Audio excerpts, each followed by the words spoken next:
নমস্কার উপস্থিত সমস্ত দর্শকবৃন্দ এবং কাটগেছে নিউ স্পোর্টিং ক্লাবের সমস্ত সদস্য এবং আমার গ্রামের অধিবাসী এবং পার্শ্ববর্তী যারা এসছেন সবাইকে, এবং এই সমস্ত মিউজিশিয়ান, আজকে যে সমস্ত সিঙ্গার এসছেন এবং অলসো ম্যাডামকে, তিতলি ম্যাডামকেও সবাইকে ধন্যবাদ অসংখ্য নিউ স্পোর্টিং ক্লাবের পক্ষ থেকে।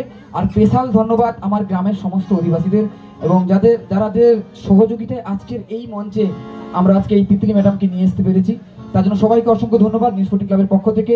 আর আমার ক্লাবের সমস্ত সদস্যদেরকে, সম্পাদকের পক্ষ থেকে অসংখ্য ধন্যবাদ, আন্তরিক প্রীতি ও শুভেচ্ছা। তোমাদের সহযোগিতা না পেলে আজকে এই মঞ্চেতে এই ম্যাডামকে নিয়ে আসতে পারতাম না। ঠিক আছে, অসংখ্য ধন্যবাদ। হ্যাঁ, এটা তো অবশ্যই রিকোয়েস্ট থাকবে সবাইকে, আজকের আমাদের সমাপ্তি অনুষ্ঠান একদম শেষ পর্যন্ত সবাই থাকবেন, আনন্দ অবশ্যই দেবেন। ম্যাডাম আছে, এরপর অনেক সিঙ্গার আছে, আমরা তো আছি, থাকবেন তো? ঠিক আছে, ধন্যবাদ।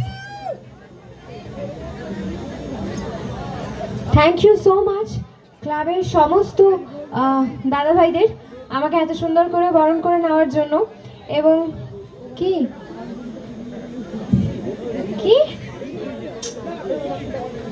এবং বাপিদাকে ধন্যবাদ। বাপিদা আজকে আমাকে এখানে নিয়ে এসছেন এত সুন্দর একটা মঞ্চে। তো ক্লাবের সকলের জন্য এবং বাপিদার জন্য একটা জোরে হাততালি সবার তরফ থেকে। Thank you so much. চলো তাহলে এবার কি হবে, আরো গান নাকি ডায়লগ? গান, ডায়লগ, ডায়লগ। বাবা দাদা কি রেগে গেছেন? তো ডায়লগ, আচ্ছা ঠিক আছে। এত রেগে গেছে যখন, কি হলো? লাইট বন্ধ কর। হ্যাঁ, আমি একটু দিদিদের এক্সপ্রেশন দেখি যে আমার ডায়লগ শুনে কিরকম রিয়াকশন দেবে আমাকে দেখে। তো আচ্ছা, এখানে ইতুর শাশুড়ির নাম কাদের কাদের মনে আছে? এই ও তো খুব সিরিয়াল দেখে দেখছি, তাই না? একদম, অবশ্যই, খুব ভালো। আর আর মানে ইতুর বরের নাম কি? সার্থক।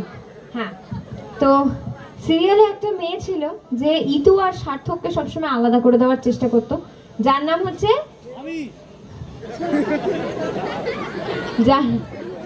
যার নাম হচ্ছে রিঙ্কি। তো আমি রিঙ্কি আর ইতুর একটা সিনের ডায়লগ বলে শোনাচ্ছি। মানে রিঙ্কি হচ্ছে ইতুর সতীন টাইপের একটা ছিল, তো ওদের দুজনের একটা সিনের ডায়লগ তোমাদের আজকে বলে শোনাচ্ছি। হ্যাঁ রিঙ্কি দিদি, তুমি ঠিকই বলছো। আমি হয়তো